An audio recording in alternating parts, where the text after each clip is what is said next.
A socht an choú flaithil tugu dús agus de Sinn Féin hacht an seoir maidin agus chur a láthair a dhéanamh leis an cruinniú. Thank you very much, Gabby, for the invitation to attend this morning and share an analysis with all the comrades at this meeting in respect of the situation in Ireland and from a Sinn Féin perspective across Europe.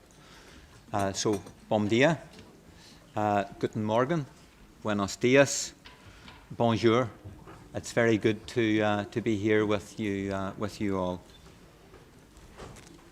Can I begin by recording Sinn Féin's gratitude for all of the solidarity and support that has been afforded us by GUI NGL in recent years. And can I also endorse Gabby's remarks of congratulation for the stunning performance by Syriza in Greece on Sunday. We are so pleased that Syriza have come to power in Greece, and we wish them well in the struggle which they have embarked upon to bring about a Greece of equals. There has been an unprecedented flux in Irish politics in recent years, north and south. In the north of the island, there has been a convergence of a very deep political impasse which has been created as a result of political unionisms, unwillingness and inability to share power with Republicans and nationalists and to embrace partnership government under the political arrangements created by the Good Friday Agreement. That, allied to the economic crisis which has been unleashed in that part of Ireland as a result of the British Conservative government's commitment to force through austerity and to dismantle the welfare state in the north of Ireland. And the effect of that convergence of the political impasse with the economic crisis, allied to the failure of the British and Irish governments to pay close attention to the development and the consolidation of the peace process. Indeed, the last 4 years since the election of the Conservative government in Britain has led to negative mismanagement of the peace and the political processes in Ireland by the British Conservatives. And the Irish government has been passive and semi-detached in fulfilling its responsibilities to ensure that the peace process progresses in the north. And the combined effect of government mismanagement, the political impasse which has been building over the last 3 years, and the economic crisis which is impacting on the lives of citizens in the north of Ireland, in the course of recent months has directly threatened the viability of the political institutions in the north of Ireland and has directly threatened the peace process itself and created a potentially and unprecedented, very dangerous political situation. We came to a near crisis point in the autumn of 2014, and that only began to be arrested as a result of the commencement of talks. Those talks began in October and they concluded in December. However, a real negotiation only began in the middle of December. So there was talking, but there was no negotiation. And when the negotiations began, it was clear that the arrival of the British government and the Irish government in alliance with one another was not to stabilise the political situation per se, but as a direct consequence of Sinn Féin's electoral and political rise across the island of Ireland, most spectacularly registered last May when just short of 500,000 Irish citizens voted for Sinn Féin and led to the election of our 4 MEPs to the European Parliament. And the two governments effectively came to challenge and to fight with Sinn Féin, presuming that perhaps the negotiation would create the circumstances where Sinn Féin could be rolled back and the Republican project for an Ireland of equals damaged. And we successfully contended with that direct assault from the two governments in the course of the negotiations. And the result of the negotiations is that the Stormont House Agreement was concluded on the 23rd of December. We sought in the negotiation to make the agreement as comprehensive as possible because there are many issues which have never been satisfactorily progressed for citizens in the north of Ireland, even going back as far as the Good Friday Agreement. Many commitments that have remained unfulfilled. But the alliance of forces was such that the two governments were determined not to see a comprehensive agreement brought about. And as a result, Sinn Féin fought a very trenchant negotiation to ensure that the best negotiation and agreement possible was struck in those circumstances. And we were successful across the range of issues under discussion in doing 3 things. Establish an agreement which will now create a roadmap for political stability in the north of Ireland and to move away from the political impasse and near political crisis.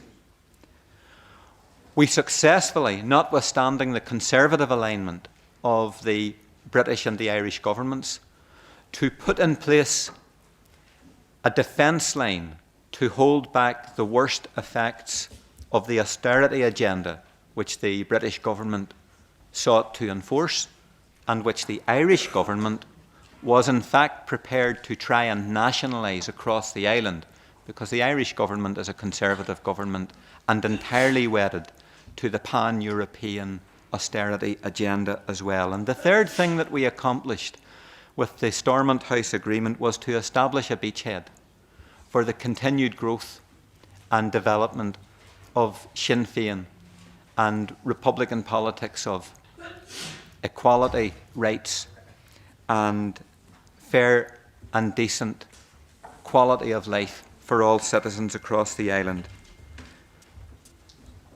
The international community has historically been central to the development of the Irish peace process, and the European Parliament itself has been absolutely pivotal. The role of GUI NGL speaks for itself. The assistance of Peace 1, Peace 2 and Peace 3 funding, and now a 4th tranche of peace funding which is due, combined with Interreg and other structural funding, have all been very important in bringing additional economic development to support the progress of the peace process itself. However, if there is a lesson to be learned from the political situation in the north of Ireland over recent years, and in particular during the course of the talks which concluded in the final negotiation, it is this: the peace process in Ireland must not be taken for granted, and the near political crisis with huge ramifications came about as a direct consequence of the British and the Irish governments taking the Irish peace process for granted and treating it in a very reckless and very indifferent way. So we have successfully moved to a point where we have stability, but the role of the European Parliament remains crucial as a guarantor for ensuring that the implementation of the Stormont House Agreement is faithfully taken forward. and we would appeal to all of you to take a role in assisting the bringing about of that. In May, Sinn Féin faces a general election in the north of Ireland, and it is our hope that we will use that as an opportunity to bring greater momentum to the Republican project. Our electoral prospects in the south of the island are buoyant. Sinn Féin currently is the most popular political force in the south of Ireland, and as a result, the largest political party on the island of Ireland, north and south. But political flux in itself is just that. The task of Sinn Féin and for other progressives in Ireland is to ensure that political flux is translated into concrete and irreversible political realignment.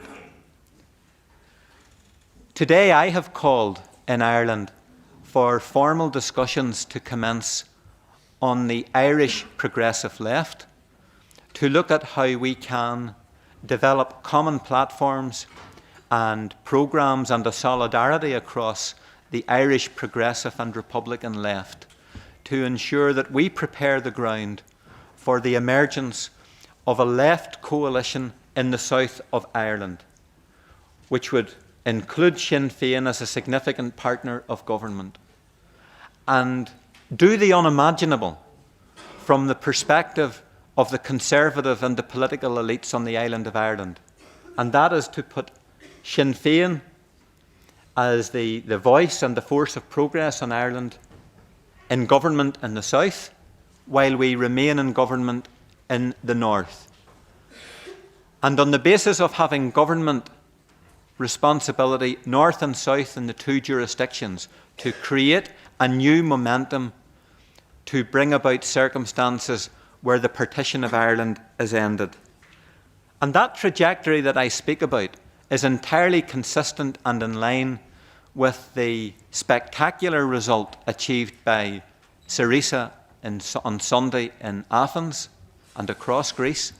It is in line with the trajectory set out by Podemos in Spain, and it reflects a change in Irish and European-wide politics, which is being defined by an increased polarisation and change between left and right, between Labour and Capital, between the forces for equality and progress and change and those who seek to maintain the status quo.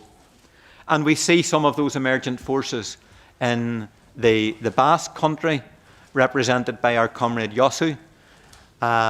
We see it in terms of the growth of left and Republican forces in Catalonia and Galicia and elsewhere. The balance of forces politically, comrades, is changing in Ireland and across Europe. And that brings into sharp focus, therefore, the role of GUI NGL in relation to how that trajectory is maintained. And we see the real potential for what we all hold dear, and that is the prospect of a Europe of equals being realised sharply into focus. GUI NGL as a group in the European Parliament, providing an alliance for many of those progressive forces, must be to assist progressive forces to advance towards political power. Not just government, but political power, the power to effect political and economic change and bring about a new order, and to maximise solidarity among all of us across Europe. Alexis Tsipras is right. The new era of politics has dawned in Europe. And in Ireland, the new era of politics is dawning as we speak. So my appeal to conclude to all of you, to GUI NGL, to the leadership of GUI NGL, is to look carefully in the time ahead at how your alliance and your resources can be used to help build the political strength of the forces for change and progress and equality in Ireland and across Europe. To use your influence in the European Parliament to ensure that the Stormont House Agreement is fully implemented and that the peace process in the north of Ireland is no longer taken for granted but consolidated and advanced.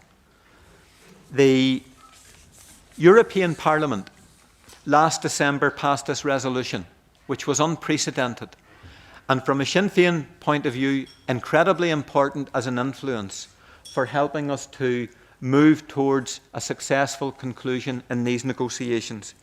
And I know that your leadership in GUI NGL and all of your parties were instrumental in helping to bring that about.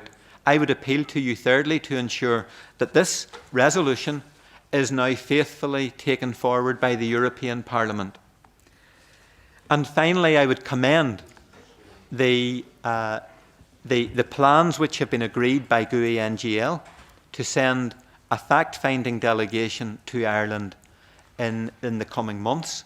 I would urge you to accelerate your plans to finalise preparations for that delegation, to bear witness to the political progress arising from the negotiations in December, to assert the importance with that delegation of implementation of that very important negotiation and the terms of the agreement, and to discuss with us in Ireland how we can together ensure that the electoral battles that we face this May, and then between next February, March and next May, when we will fight a southern general election and elections to the Parliament in the north of Ireland in the Assembly, how we can work together to ensure that Sinn Féin remains electorally buoyant and advances with great momentum towards further success across all of those elections, and in turn